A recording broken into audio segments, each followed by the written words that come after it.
Hey, welcome to Vice Grip Garage and part 3 of the budget big block here. Today we're going to do final assembly on this, then we're going to strap it in a dyno machine and see how this thing performs. Listen, it better be halfway decent.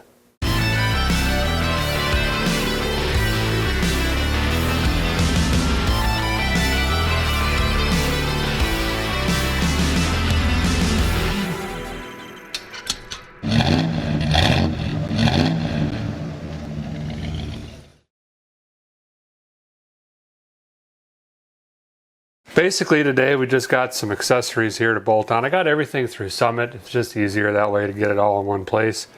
Water pump, I got a YN dual plane intake. Gonna have to play with intakes a little bit, see how it does in that EFI. Might do a single plane, I don't know yet. I got some valve covers for it, then we'll throw in a lightning whirler back here. Just got a super cheap generic HEI off of Evil Bay. What else do we need? Lightning wires, some sparkulators. I think some of that stuff I could do on the dyno machine, but we're getting really close to where we can wheel this thing out and just get it loaded in the pickup. I think I'm going to start with the intake. Do yourself a huge favor. Throw away them cork and rubber gaskets on the China walls, the frontier wall and the backer wall, the ends of the...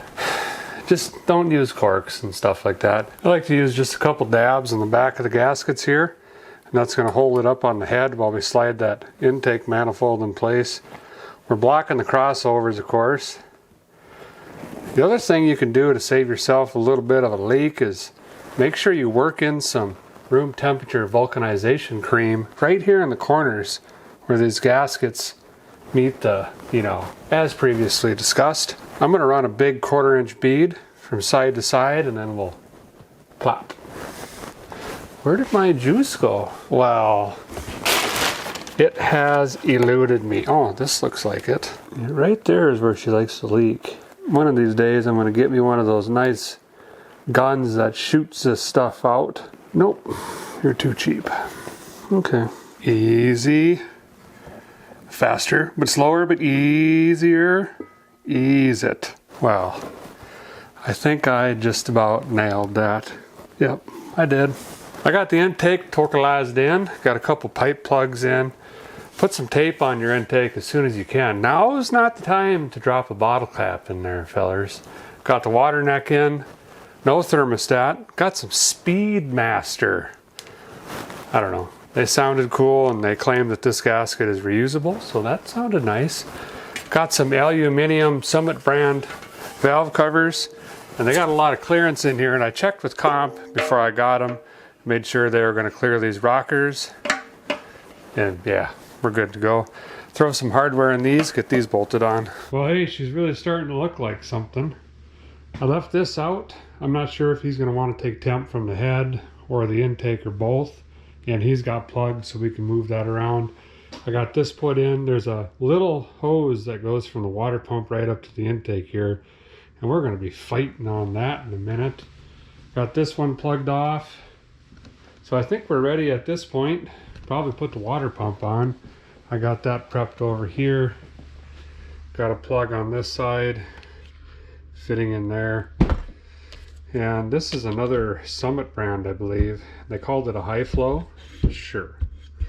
Pop that on quick, and then I got some hose here. We can cut a little piece out and make that connection there. This is a short water pump. Easiest way to tell is just the distance between the timing cover and the water pump itself. If you can fit your fingers in there, I mean, unless you got big old mitts, that's a long water pump. If you can't, you got a short. It's always kind of difficult getting this hose in without kinking this all the way off. I think this is good enough for now.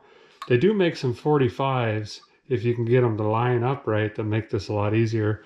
I've got to tear this down again after the dyno, look for leaks, clean it, and then paint it. And I might put some different fittings in there. So let's get the lightning whirler put in back here. So I got this guy dropped in, and again, this is just a cheap unit off of Evil Bay. And it's called an MAS. I'm sure that's a play on MSD, and I mean, even the cap is, red.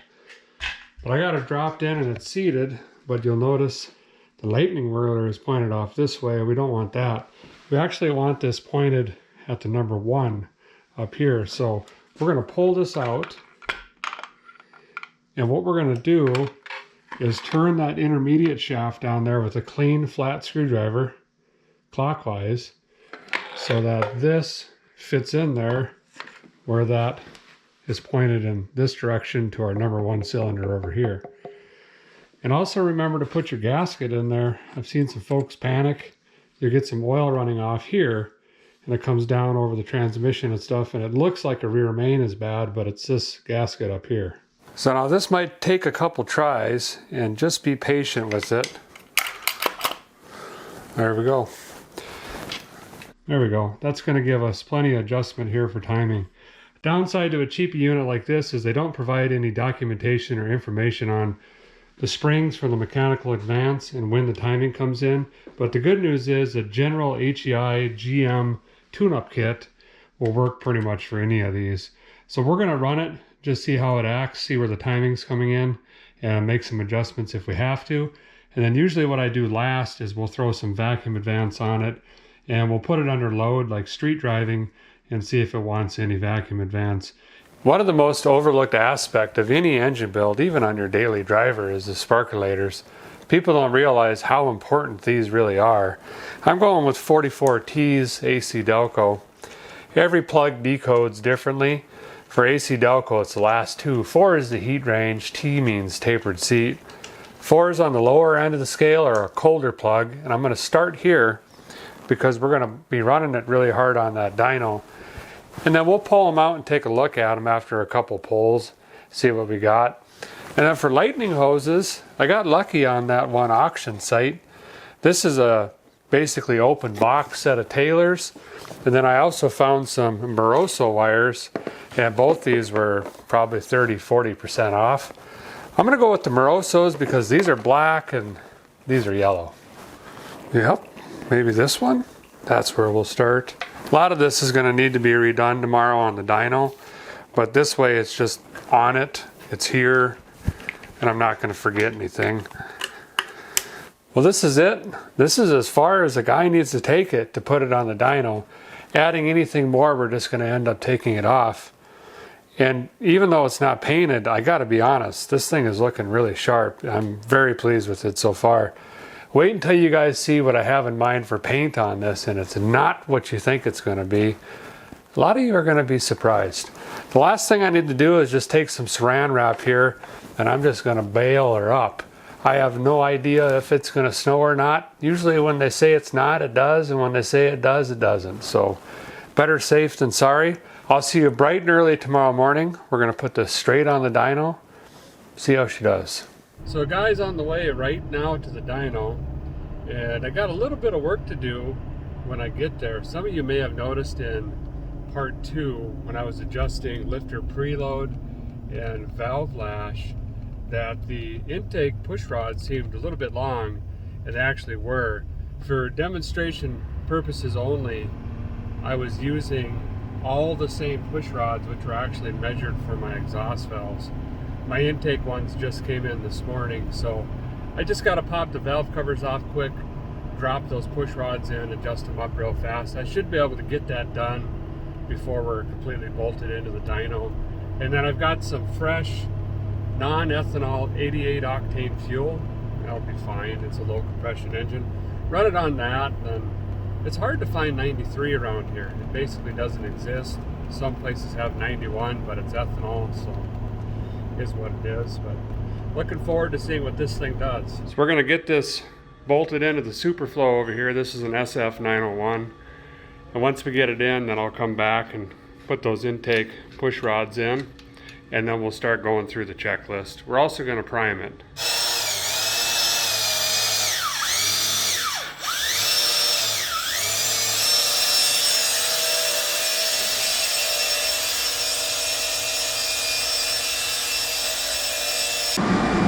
Circulating some water here, checking for leaks. We've got fuel on, ignition on, all of our probes in. Getting really close. Looks good. Alright, bring the thunder.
startup's good. We got great oil pressure. Exhaust temperature's looking nice and even. Gonna let it just run like this for a bit. We're gonna vary the RPM slightly. Just let the rings come in, and then we'll shut her down, look for some leaks, and then we're gonna start doing some pulls, make some adjustments if we need to, but right now everything is looking really good.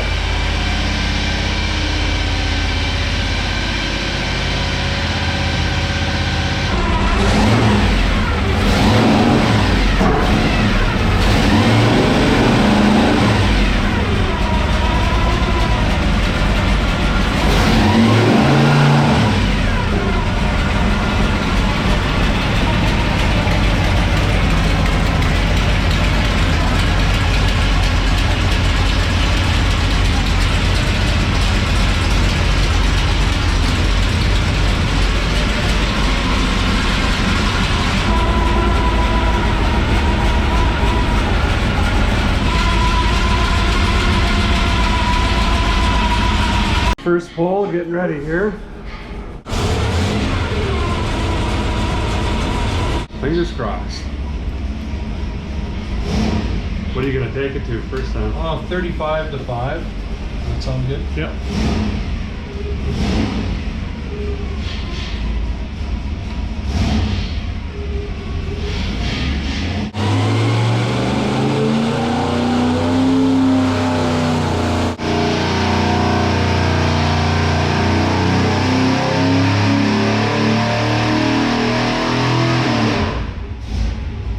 Alright, so first pull we're at 490 at 5,000. Air fuel looks perfect. We're going to leave that alone. He's got this carburetor pretty much dialed. And a couple more pulls yet before the rings come in, so there's still quite a bit left there. I'm pretty impressed with that distributor actually. We didn't touch it. We'll go to 54 this time. So this is second pull. We're going to do 3,500 to 5,500.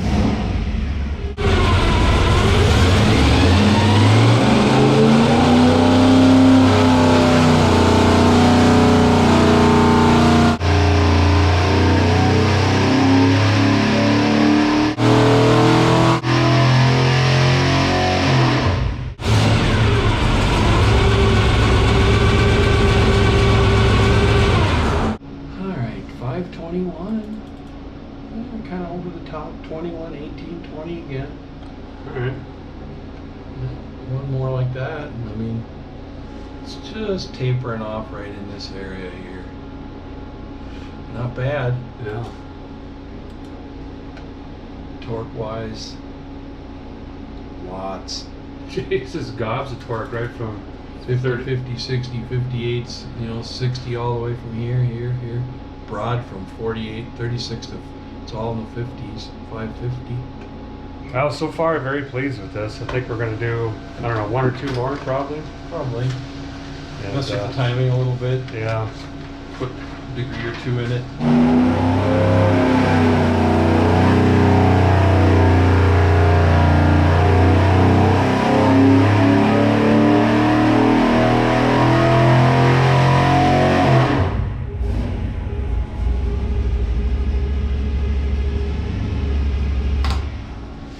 So that run there, we took a little bit of timing out of it just to see how it would react.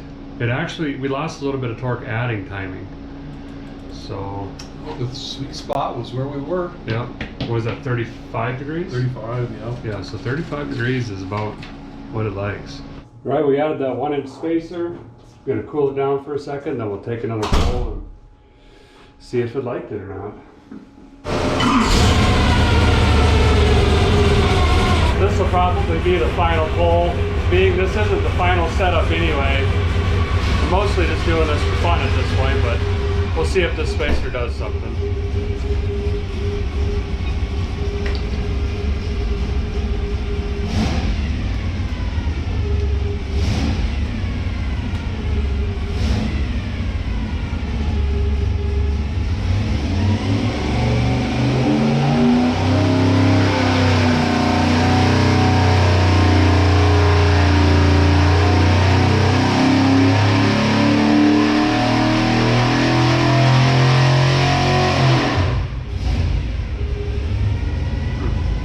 Well, it did not like the spacer, which that's fine, which is good to know. But I think we're just gonna stop here. There's really no point in taking additional pulls. Get her unbuckled, get her back in the truck, and now we gotta finish painting this thing up and everything else. Give me a few minutes and we'll go through the information here and I'll give you final torque and horsepower. It's always a good feeling when a feller can leave the dyno room and everything's in one piece, you know. Gets a little bit of weight off a guy's shoulders. This thing sounds amazing. I can't wait to hear it in the car. Just some open headers singing, you know. I forgot the other papers. These are the dyno sheets. I added everything up last night from all the different places that I got parts, excluding, of course, a fuel make it happener. We don't have front accessories other than the water pump, and then I didn't put a camshaft in there because you guys might, I don't know, you might pick something else.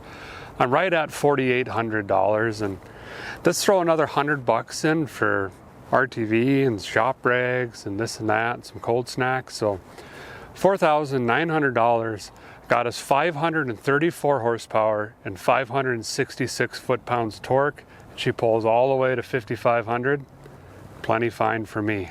I did do some Googleizations on my pocket interweb machine looking for comparable engines, and I found a handful of 454s. A couple of them even had forged pistons and roller camshafts. And they made 430, 450 horse, but all of them were $5,800 to $6,700. So we definitely did save some money going this route for sure. And those engines are not going to have king bearings, ARP hardware, comp cams, valve train, and so on. Now, where we saved a lot of money here, fellers, is of course the heads and crank like I've been talking about, but labor. And skilled labor does cost money, so don't feel like you're getting ripped off if you got to buy a crate engine or go to a machine shop. I still even buy crate engines from time to time if I can afford it. There's some really talented guys out there.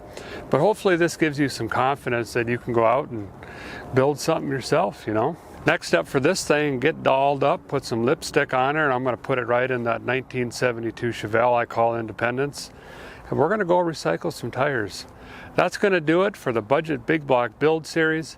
Thanks guys for watching. I appreciate you very much, and we'll see you next time.